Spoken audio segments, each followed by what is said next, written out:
Hi, I'm Gino Soriano, the CEO of My Office Incorporation. I'm Roan Ronilio, the Sales Manager of My Office Incorporation. Hi everyone, I am Norberto Jr. Bigimado, the Purchase Manager of My Office Incorporation. Hi, I am Injay Quemado, the Secretary of My Office Incorporation. Hi, we visited Wood Corner, a new vendor that supplies office furniture. Here's a photo of their large desk that we like. What's the cost? They cost $140 each, but they are discounted $200. If we order a minimum of 10 desks, we can sell them at $220. Sounds good. I'll create the product in our catalog. We have product name, large desk. Let's look at the purchase and products. In order to create a product, we need to click the create. Type large desk. Product type, storable product, ordered quantities, and labor quantities. Sales price, 12,540. Customer taxes will be automatically put as 12%. Cost amounted to 7,980 pesos. Product category, click all saleable. In internal reference, it will be 001. And click the purchase. On the add line, type Wood Corner to show create and edit to show this information and fill up the following information. After that, let's put the logo. Now, let's change the quantity into 1. Price cost 7,990 pesos. Then click add a line to add Wood Corner. Again, to change the quantity and price and add picture of this table and click the save manually.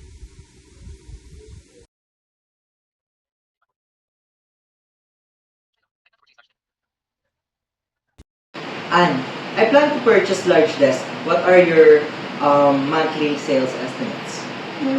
Between 9 and 12. Okay, I'll purchase 10 desks to start with.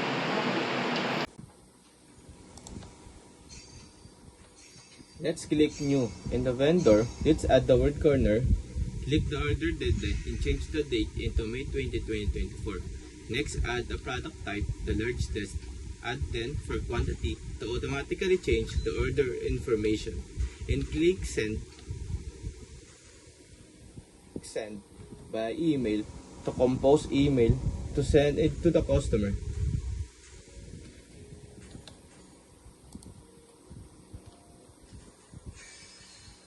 Then, confirm order to create purchase order and click the create bill.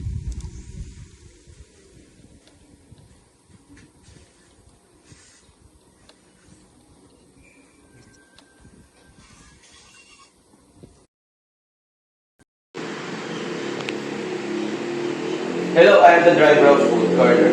I'll be in your warehouse in 5 minutes. Can you open the loading dock? Okay, go to Dock 3. I'll validate your receipt.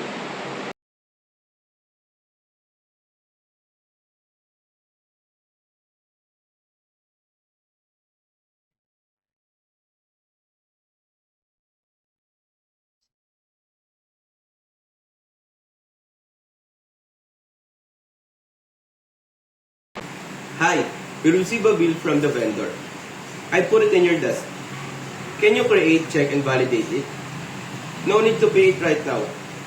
The due date is in 2 months.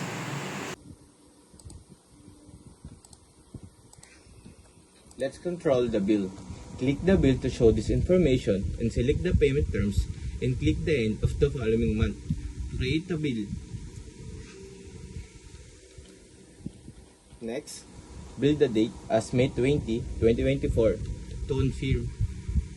Then, click the register payment, change the journal to blank, and click the upload in the vendor bills. And choose upload your own bill. And image this vendor bill, then continue to confirm and check your email.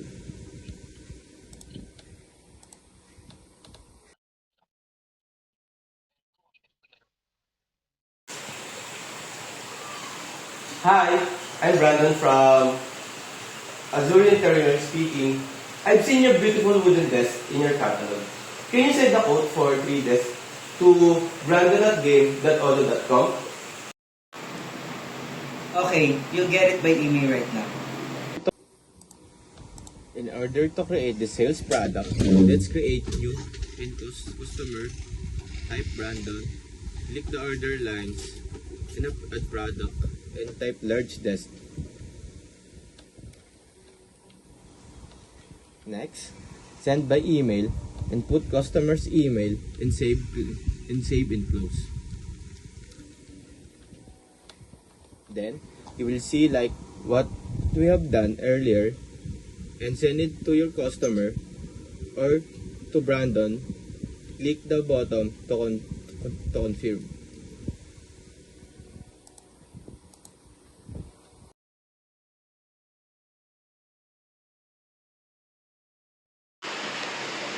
I'm in a meeting this morning. Can you process and validate the delivery orders that are ready to be shipped today? Make sure that one from the Azuri Interior is shipped. Okay, I'll check this right away. As you can see, here's the delivery order and the order details of Brandon. After that, click to validate. Hi, can you invalidate which sales order we need to invoice? I'd like to invoice everything before the end of the month. I'm on it. Click to invoice to see the orders invoice, to show the number, order date, customer's name, and salesperson. After that, you will see the create invoice. To click the regular invoice to create draft invoice. Then confirm and click the preview to show your logo with your invoice. After those, click send and print, then save. Then type your email as well as the customer's email and click send and print again.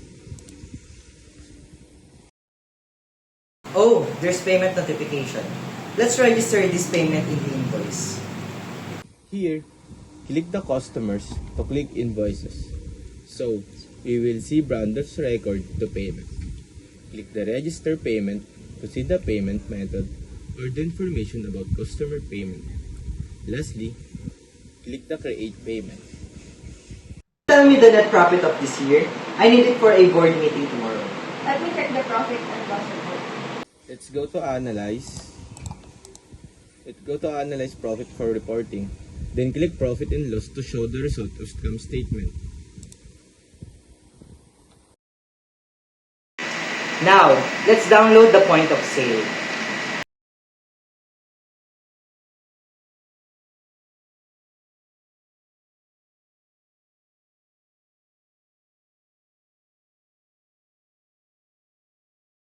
Roger, I'd like to sell products in the showroom. Can you give me a list of the accessories we can easily sell on site? Sure, no problem. Here's a document with all the product accessories information. I'll email you the link. First, let's click configuration to select the point of sale. Configuration, again, to click the settings. Scroll down to see the bills and receipts and check the box to use the QR code on ticket. Click the save. Next, download the PDF of product, then upload.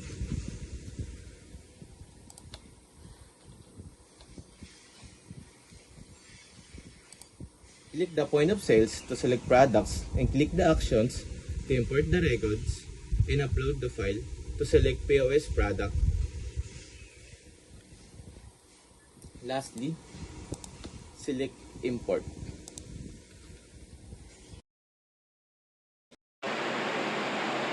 I love these LED lamps. I'll buy 3 right away. Good! With today's special offer, when buying 2 identical items, you get a 20% discount on the 2. In point of sale, click new session and click open session. Then click the LED lamp. You will get 24% discount. Select the payment. Click the number 600 for the amount to validate. Then OK. Now, customer account to show the cash in change of the customer. Then validate and print the receipt.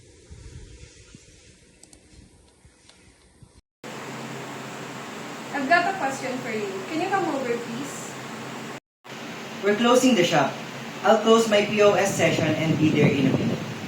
In close session, click this button at the side to select the close session, then OK. How do you plan to control the cash from your register? So there's a functionality in all the POS. I'll configure the options, but then I'll need some cash to set the opening balance. When I open a new session, do you have some? Sure, I can give you $500. In point of sale, click the session, then select the opening cash to change the amount needed, then confirm and click open. Hi, I'll take this whiteboard. Is it possible to get an invoice, please? Sure. Can I have your name, address, and phone number, please? Yes, my name is Lorraine Douglas, P202 Hannah Street, Asheville, NC 28801. Then my phone number is 443-648-9155. I'll pay cash. Here is $200 that I sent you. Let's click the customer to create personal information.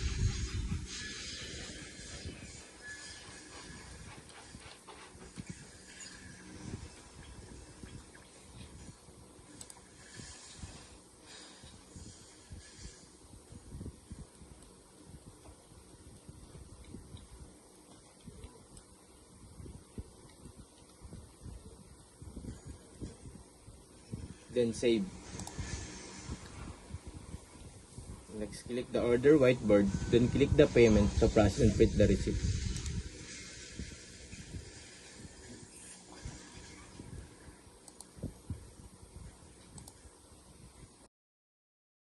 Hi, I came yesterday and I bought 3 LED lamps.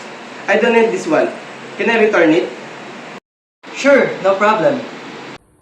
When someone wants to return their items, let's do this. Click the price amount, then ask 224 pesos with 118. Then click the payment to validate to print the receipt. Then don't forget to set the closing balance. You'll need to add all the coins and bills you have in the register drawer. Dave, don't forget to set the closing balance. You'll need to add all the coins and bills you have in the register drawer. Yes, I will. Control cash. Click this button at the side to select the close section and click the dollar sign to change the amount to 438 pesos. Then click confirm and close session. Hey, can you tell me which product are the best sellers? Okay, I'll check on the orders report. Now, let's analyze the POS table. In point of sale, click the reporting to select the order. Then click the measures to show the product quantity to create a pie chart. Then group by to show the product and then click.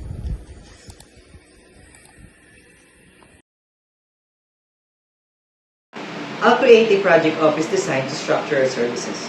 What are the steps involved in designing the office? It starts with an on-site meeting to check their office and gather info. Then I'll prepare 3 design proposals. Based on their feedbacks, I model a floor plan. Then a sales rep does the quotation with the new products.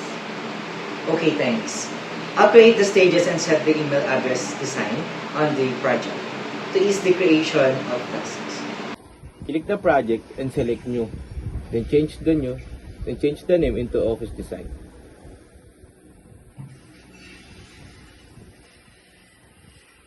Then click create a project and here type the meeting and add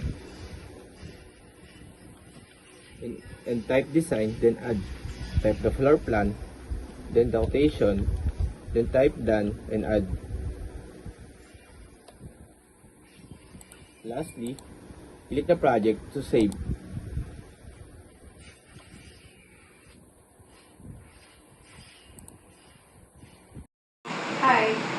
ask us to design their new office interior. Send an email to design@yourdomainname.odo.com with subject Google NY to create a task for Audrey. To create a task, send an email to the furniture company.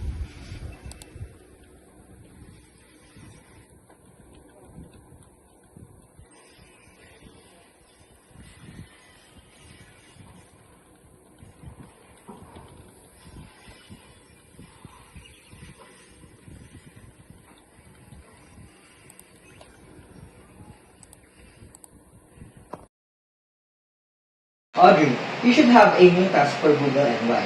In the project office design, can you prioritize it? Okay, I'll start the task for priority. I will be scheduling a meeting with the customer next week. Then once my meeting is done, I'll work on the design proposal. Now, let's perform the job. Click Office Design.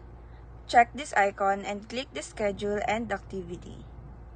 In Activity type, change it to Meeting and type in Summary, then visit Google's Office. Click Open Calendar to see it. In Meeting, click this circle button to select In Progress. I think it's a mistake to offer our design services for free. If we sell it, customers will better understand the value of Audrey's work. You're right. We can sell this service at $50 per hour. I'll create a product office design service that you can use in your quotations. I'll configure it to generate tasks for every sales order. In Configure the product, click Sales and click Products. Select New, then change the name to Office Design Service. From the product name, then unselect the to be purchased.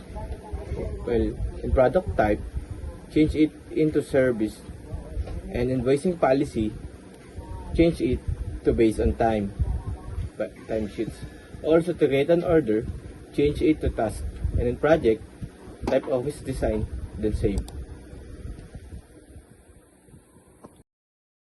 I just confirmed our first quotation for the Jackson Group. We sold an office design service estimated at 20 hours. The customer loved it and confirmed the order right away. Awesome! Check that the task has been done, created automatically for Audrey.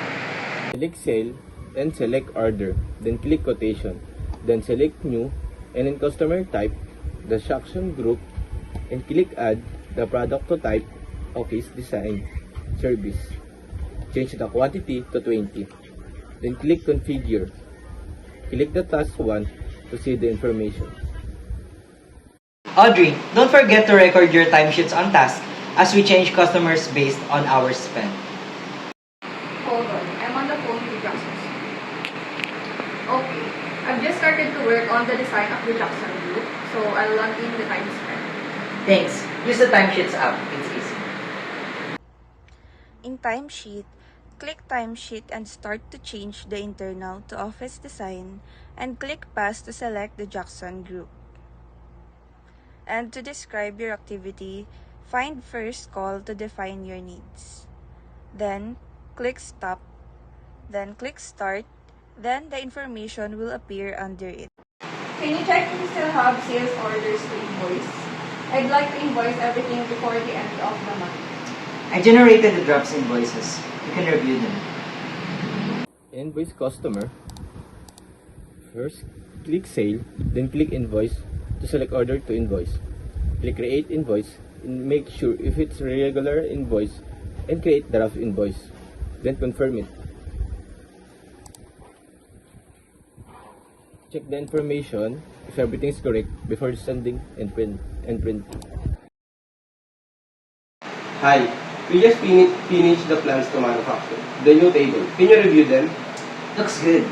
I'll create the 4 products in the system as well as the bill of materials according to your need. In manufacturing, to define the bill of materials, we need to click manufacturing and select the product. Next, click the new to change the product name to the table, change the sale price. Click the inventory and rules to select manufacture and unselect buy. Always check the information if it's correct. Next, click the new and change product to the table. Click add a new line and type table top and type table length and type ball, then save.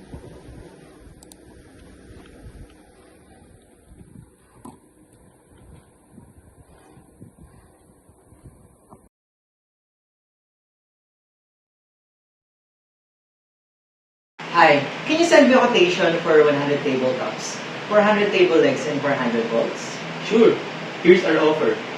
Sounds good. I'll send you the purchase order by email. To purchase raw material, click Purchase to click New and change the vendor name to Only Woods Incorporation. Next, click Add a product to type a tabletop. Type table leg to change quantity into 400, unit price to 12. Type bolt to change the quality to 400, unit price to 0.50.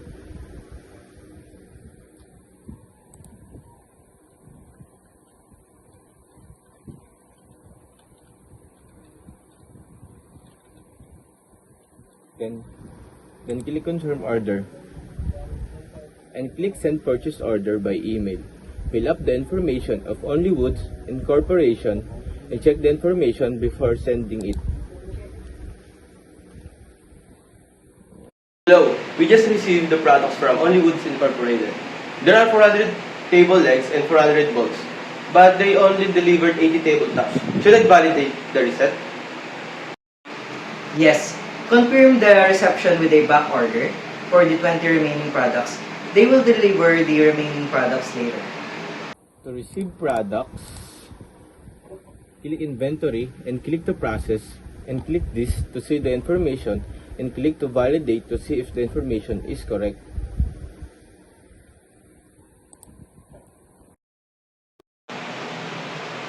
Ernest, we got all the materials we need to start producing the desks. Can you manufacture 3 tables for the showroom?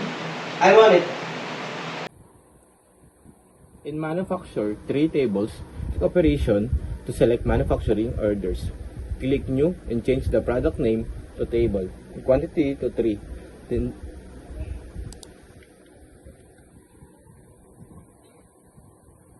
Then save. Click confirm and check information if it's correct and then select produce all. I plan to organize the manufacturing line by creating 2 work centers, assembly station, and painting. Can we put a tablet with instructions on each station? Sounds like a good idea. I'll create the routing table production and with 2 operations, assembly and painting from the bill of materials. Thanks. I created this document to help our workers. I'll just send it to you. In routings and work center, click the products to select fields of materials. Click the default to click operations. Click and add the line to type assembly in operation. In assembly station to work center. Then, click save and new. We've got 5 customers complaining about a defect in their table. Looks like the tabletop separates from the legs after a few months. It's probably related to the bolts. I will create a quality control point on the assembly operation to measure the torch. We will ensure the measure stays between 11 and 15 nm. Quality check. In quality overview, click quality control to show control points. Then, click new to add the title and type torque setting. And in product, select table and change the type to measure. In control, for selection, while in product categories, select all. Operation, type my off, manufacturing to show this. Then in type operation, select manufacturing. Then in reservation method, select manually. In norm, type 13 to change NM into tolerance. Type 11 to 15. Back to operation, when type my off, manufacturing, select manufacturing and type 00. Then save in. Charlene, I added a control point on the assembly operation. That's good. We have to create a new table. We will have the opportunity to test it in the work center control panel. FYI, the torch setting measures should be between 11 and 15 mm. Quality test. Go to Work Center Overview. To click Operations and show manufacturing orders, then click New in Product. Type Table in Bill of Materials, type Table, then save manually. Go to Operations again, then click Assembly Station to show components. Click Actions and mark as done. To show this. Click Table, then click Work Orders to show this information. Hi, to close my fiscal year, I need to know the cost of the table we manufacture, including the time and materials. Okay, I'll check the cost structure on the bill materials for theoretical costs if you want to update it. To control costs in Work Center Overview, click Products to show the bill of materials. Then click for Overview, click Products to show the below materials. Then click the product and to select the table to show it. And then, click Action to show the BOM Overview.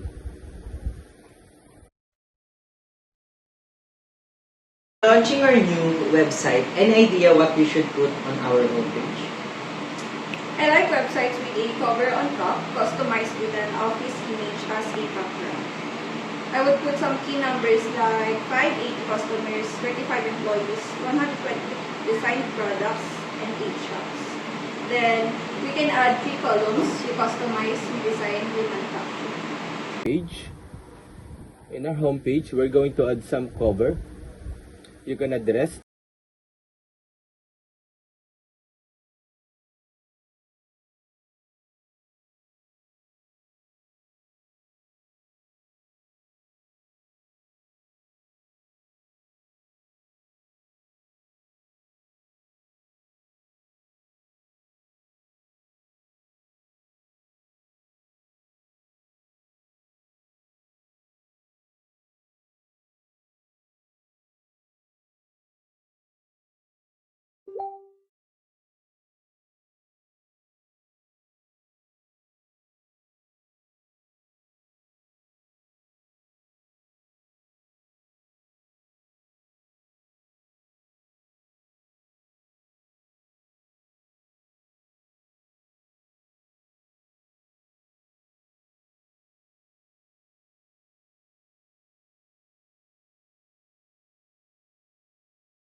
Wow, I love the new website. Can we start selling our new office chairs online? Okay, I'll create the product page on the website with a $100 price tag. So, on our web page, click the new, then the product. We're going to fill up the product name and price. And then save. After that, we're going to add the picture of the office chair and then save. Hi, there have been no sales for our new office chairs online. Can we do some search engine optimization? I'll target keywords people are looking for on Google with the promote tool. Okay, so for our website, we're going to set then optimize SEO. We're going to fill up the title and we're going to add some keywords and change the picture of the product. Then we have to save it. We have the seat. The chairs are selling like crazy. Good job. But people are asking for different colors and sizes. Okay, I will activate the variants feature and configure it on the chair product. What are the options? They come in 4 colors: gray, black, white, and purple. And 3 sizes: small, medium, and large. You can even put a custom embroidery with their name on it. First, we're going to sales, then configuration, and then settings. Going to check the variants. After that, we're going to products, then click the office chair. Then we go to attributes and variants. We're going to add attributes like size and color. And also, there's values.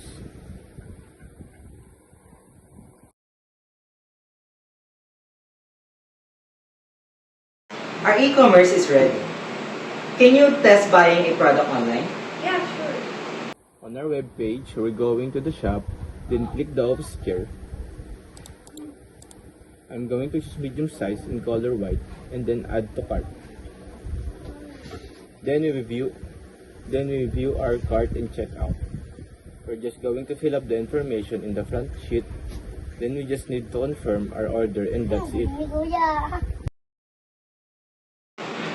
Last month, we did a 350K in revenue through the website with an average cart size of $250. Can we upsell customers by proposing options? Yes, let's create a new product warranty that we will set as an option of the chair. This warranty has 2 variants, 3 or 5 years. On our website, we proceed to products menu. We'll type warranty as our product name. Then the product type was service. Then the sales price was $50. After that, we go to attributes and variants. We will add duration with a value of 3 years and 5 years. And then we save it.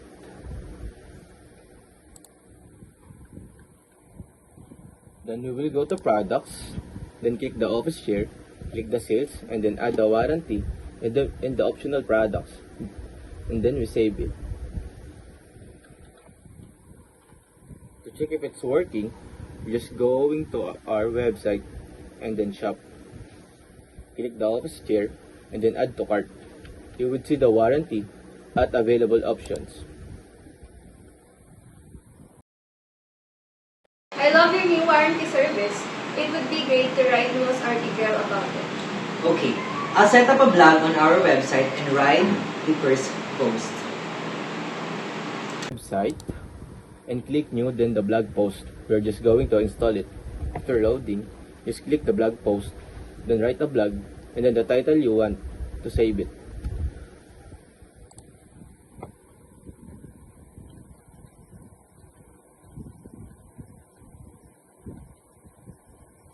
After that, you can start edit and write your blog, then you save it.